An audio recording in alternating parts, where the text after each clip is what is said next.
தொடர்ந்து இந்த தருணத்திற்கான தலைப்புச் செய்திகளை நாம் பார்க்கலாம். சென்னையில் ஆபரண தங்கம் சவரனுக்கு 640 ரூபாய் குறைவு. கிராமுக்கு 80 ரூபாய் குறைந்து 15,120 ரூபாய்க்கும், ஒரு சவரன் 1,20,960 ரூபாய்க்கும் விற்பனை.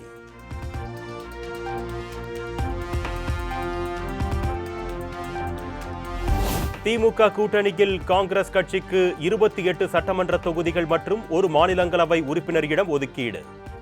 முதலமைச்சர் மு.க.ஸ்டாலின் காங்கிரஸ் மேலிட பொறுப்பாளர் கிரிஷ் சோடங்கர் முன்னிலையில் ஒப்பந்தம் கையெழுத்து.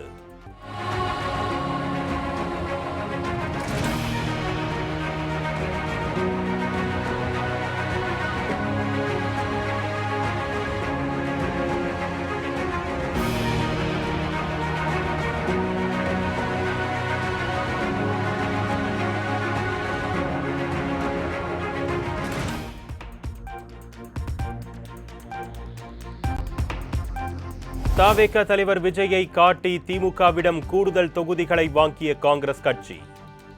கடந்த சட்டமன்ற தேர்தலில் 25 இடங்களை ஒதுக்கிய திமுக இந்த முறை 3 தொகுதிகளை கூடுதலாக விட்டுக் கொடுத்துள்ளது.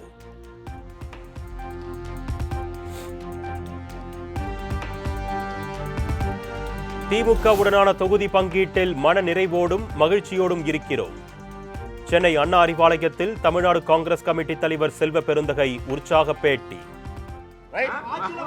மன நிறைவோடு இருக்கும். அதெல்லாம் நாங்க டிசைட் பண்ணுவோம். ஓகே, மன நிறைவோடு இருக்கும், மகிழ்ச்சியா இருக்கும். நன்றி.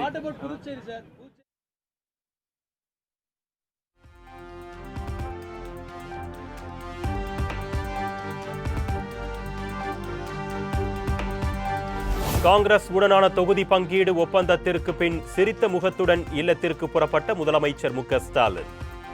அனைத்தும் கச்சிதமாக முடிக்கப்பட்டதாக சைகையால் உணர்த்தும் வீடியோ இணையத்தில் வைரல்.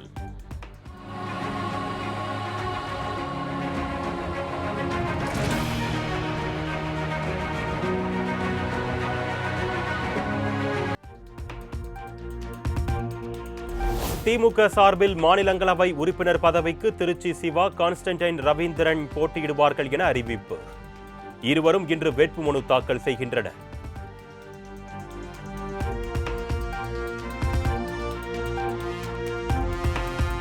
மாநிலங்களவை தேர்தலில் அதிமுக கூட்டணி சார்பில் பாமக தலைவர் அன்புமணி போட்டி. தலைமைச் செயலகத்தில் இன்னும் சற்று நேரத்தில் வேட்புமனுவை தாக்கல் செய்கிறார் அன்புமணி.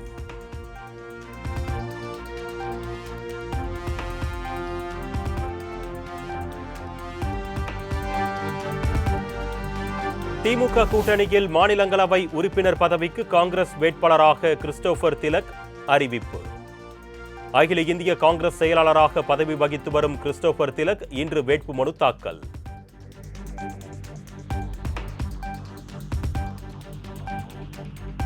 அதிமுக சார்பில் மாநிலங்களவை உறுப்பினர் பதவிக்கு தம்பிதுரை மீண்டும் போட்டி.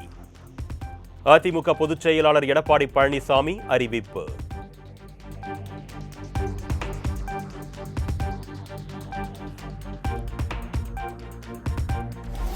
சென்னை பசுமை வழி சாலையில் உள்ள தனது இல்லத்தில் மாவட்ட செயலாளர்களுடன் எடப்பாடி பழனிசாமி தனித்தனியே ஆலோசனை. சட்டமன்ற தேர்தல் பணிகள் தொடர்பாக மாவட்ட செயலாளர்களுக்கு முக்கிய ஆலோசனைகளை வழங்கியதாக தகவல்.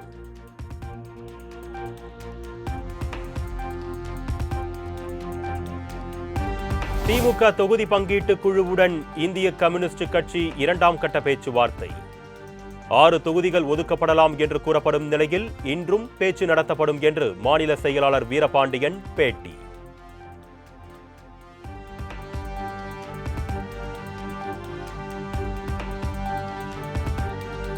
வெற்றி வாய்ப்புள்ள தொகுதிகளின் பட்டியலை திமுகவிடம் கொடுத்துள்ளோம். திமுகவுடனான தொகுதி பங்கீடு பேச்சுவார்த்தைக்கு பின் மக்கள் நீதி மய்யம் பொதுச் செயலாளர் அருணாச்சலம் பேட்டி.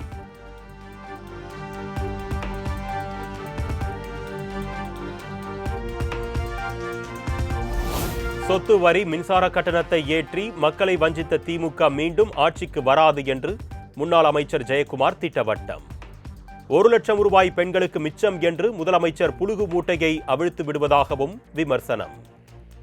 6-7 லட்சம் ரூபாய் அளவுக்கு இந்த அரசாங்கத்தால் குடும்பத்துக்கு வந்து பல்வேறு வரி உயர்வாலும் விலைவாசி உயர்வாலும் மின்சார கட்டணம்லாம் செலவு செஞ்சுட்டு பெருமை அதில் என்னென்னா 1 லட்சம் ரூபாய் உங்களுக்கு வந்து வருஷத்துக்கு நாங்கள் வந்து மிச்சப்படுத்தி கொடுத்துருக்கலாம். இது வந்து ஜம்மு காலத்தில் வடிகட்ட புழுகு இல்லையா, அந்த மாதிரி புழுகை கெட்டிக்காரன் புழுகு 8 நாள்னுவாங்க, அந்த மாதிரி ஸ்டாலின் புழுகு 8 நாள்.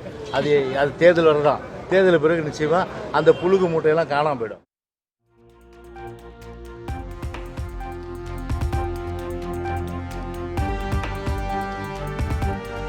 திமுக ஆட்சியில் தமிழ்நாடே திவாலாக போகிறது என்று தவேக தலைவர் விஜய் குற்றச்சாட்டு. தண்ணி திவாலாக போகுது, மணல் திவாலாக போகுது, கனிம வளம் திவாலாக போகுது. மொத்தத்தில் உங்க ஆட்சியில தமிழ்நாடே திவாலாக போகுது. கடன் வாங்கி தமிழ்நாடு குப்புறப்படுத்தி விட்டது என்றும் சாடல். கடன் மேல கடன் வாங்கிட்டு உங்க கவர்மெண்டே குப்புரட்சி படுத்துக்குச்சு. உங்ககிட்ட பேசுறதும் ஒண்ணுதான். சரி, அதை விடுங்க.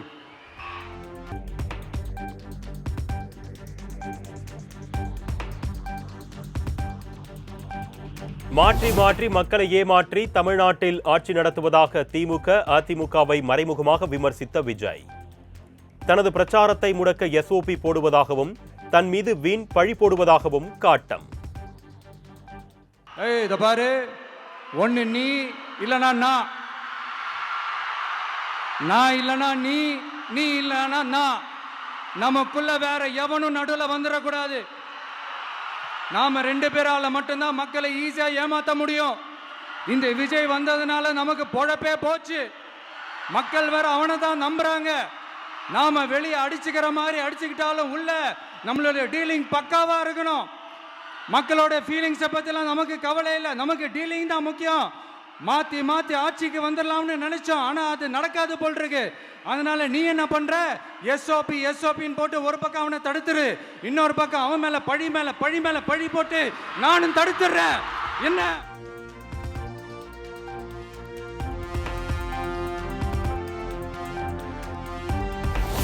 ஓம் சக்தி பராசக்தி, திமுக ஒரு தீய சக்தி என்று சிறுவர்கள் கூட பேசுகின்றனர். சின்ன பசங்களாம் சொல்ல ஆரம்பிச்சிட்டாங்க, ஓம் சக்தி பராசக்தி, திமுக ஒரு தீய சக்தி.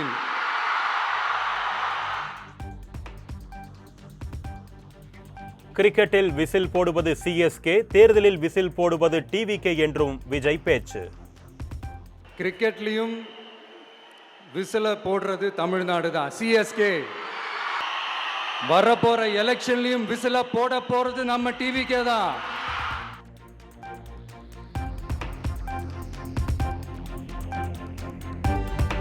எழுதி கொடுக்கும் ஸ்கிரிப்டை பார்த்து பேசும் விஜய் ஒரு கை தேர்ந்த நடிகர் என்று அதிமுக முன்னாள் அமைச்சர் ஜெயக்குமார் விமர்சனம். ஒரு முறையாவது செய்தியாளர்களை சந்திக்க வேண்டுமா இல்லையா என்றும் கேள்வி. மூலமா வெளிப்படுத்த முடியும். நான் என்ன சொல்றேன், பிரஸ்ஸை மீட் பண்ணுங்கன்றேன். ஏங்க, ஒரு தடவையாவது வந்து பிரஸ்ஸை மீட் பண்ணுமா இல்லையா?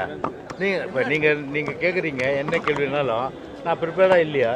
இல்லை, ஆனாலும் நான் ஸ்பான்டேனியஸாக சொல்கிறேன்ல. அந்த மாதிரி வந்து விஜய் வந்து இங்கே சொல்லுங்கள்.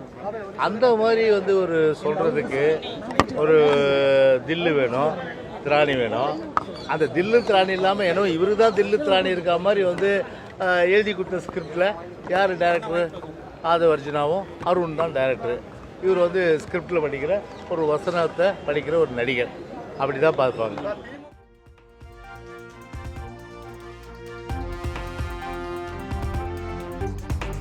அகற்றப்பட்டது ஹிந்தி எழுத்துக்கள் மட்டுமல்ல, ஆதிக்க வெறியின் ஆணவமும் தான். டெல்லியின் ஆணவத்திற்கு தமிழ்நாடு என்றைக்கும் அவுட் ஆஃப் கண்ட்ரோல் தான் என்று முதலமைச்சர் மு க ஸ்டாலின் எக்ஸ் தளத்தில் பதிவு.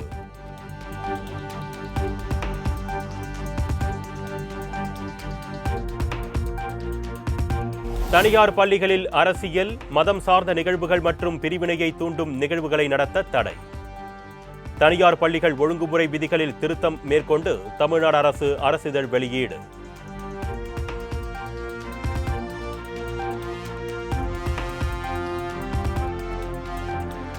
கடலூர் மாவட்டம் கீரைப்பாளையம் பகுதியில் தொண்டர்கள் இன்றி வெறிச்சோடி காணப்பட்ட திமுக பொதுக்கூட்டம். காலி சேர்கள் முன்னிலையில் திமுக சிறப்பு பேச்சாளர்கள் பேசிக் கொண்டிருக்கும் காட்சிகள் வெளியீடு. திட்டங்களை பார்த்து பொறாமை கொண்டதா என்பவர்களானாலும் சரி, அவர்களை பார்த்து நான் கையும் ஒட்டுமொத்தமாக கட்டி காத்து ஆக்கிட வேண்டும் என்ற முயற்சியிலே சரி அவர்களை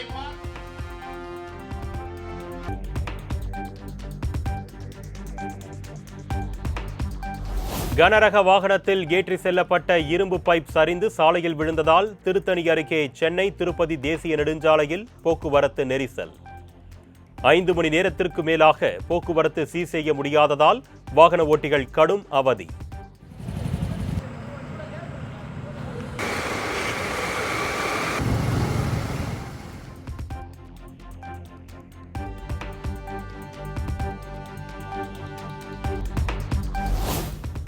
ஈரோடு கருங்கல் பாளையத்தில் உள்ள மாட்டுச் சந்தையில் இருந்து தலை தெறிக்க ஓட்டம் பிடித்த மாடு.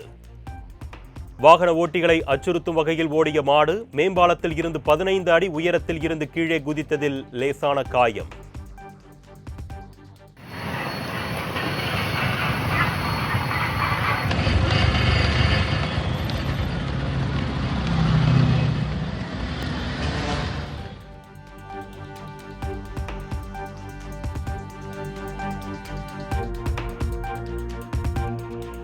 பீகார் மாநிலத்தில் திடீர் திருப்பமாக முதலமைச்சர் பதவியை ராஜினாமா செய்ய நிதிஷ்குமார் முடிவு.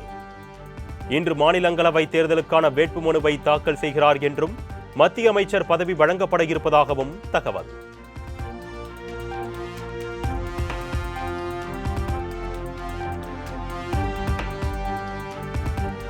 நேபாள நாட்டின் நாடாளுமன்ற பொதுத் தேர்தலையொட்டி விறுவிறுப்பாக நடைபெற்று வரும் வாக்குப்பதிவு. காலை முதலே ஆர்வத்துடன் நீண்ட வரிசையில் காத்திருந்து வாக்களித்து வரும் மக்கள்.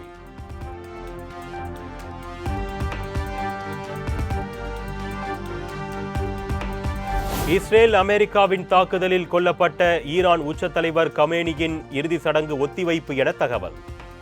3 நாட்கள் பொதுமக்கள் அஞ்சலி செலுத்த நேற்று ஏற்பாடான நிலையில் இறுதி ஊர்வலம் தேதி பின்னர் அறிவிக்கப்படும் என்றும் அறிவிப்பு.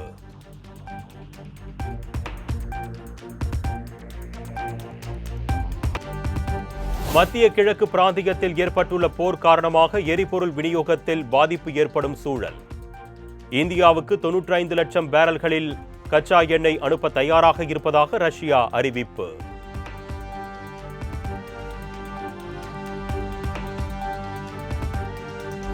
போர் தொடங்கி 1 வாரம் ஆவதற்குள் அமெரிக்காவின் கை ஓங்கிவிட்டதாக ட்ரம்ப் பெருமிதம்.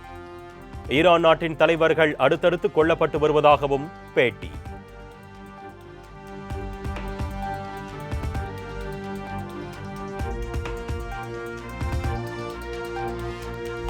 ஈரானின் புதிய தலைவராக யார் பதவிக்கு வந்தாலும் அவர்களை கொலை செய்வதே இலக்கு.